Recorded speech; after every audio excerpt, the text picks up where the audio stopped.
சற்றுமுன் வெளியான தகவல், கிலோ 29க்கு பாரத் அரிசி விற்பனை தொடங்கிவிட்டது.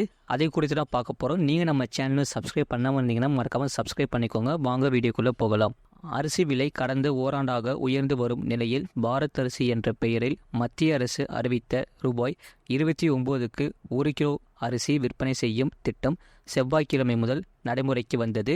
ஏற்கனவே பாரத் ஆட்டா என்ற பெயரில் ரூபாய் 27.50க்கு 1 கிலோ கோதுமை மாவும், பாரத் பருப்பு என்ற பெயரில் ரூபாய் 60க்கு 1 கிலோ சென்னாவையும், வெள்ளை கொண்டை கடலை மத்திய அரசு சில்லறை சந்தையில் விற்பனை செய்து வரும் நிலையில் தற்போது மாநில விலையில் அரிசி விற்பனையும் தொடங்கப்பட்டுள்ளது. 5 கிலோ மற்றும் 10 கிலோ பைகளாக சில்லறை விற்பனை சந்தையில் பாரத் அரிசி கிடைக்கும். இத்திட்டத்தை டெல்லியில் செவ்வாய்க்கிழமை தொடங்கி வைத்த மத்திய உணவு மற்றும் நுகர்வோர் நலத்துறை அமைச்சர் கூறியதாவது, தினசரி உணவுப் பொருட்கள் சாதாரண மக்களுக்கு குறைந்த விலையில் கிடைப்பதை உறுதிப்படுத்த மத்திய அரசு முக்கிய மேற்கொண்டு வருகிறது. இந்த முயற்சிகள் தக்காளி மற்றும் வெங்காயத்தின் விலை வெகுவாக குறைய உதவியது. பாரத் ஆட்டா என்ற பெயரில் மாநில விலையில் கோதுமை மாவு விற்பனை செய்யப்பட்டு வருவதன் மூலம் கடந்த 6 மாதங்களாக கோதுமை பணவீக்கம் 0 என்ற விலையில் உள்ளது. தற்போது ஏழை மற்றும் நடுத்தர பிரிவு நுகர்வோர் பலனடையும் வகையில் ரூபாய் 29க்கு 1 கிலோ அரிசி விற்பனை செய்யும் திட்டம் நடைமுறைக்கு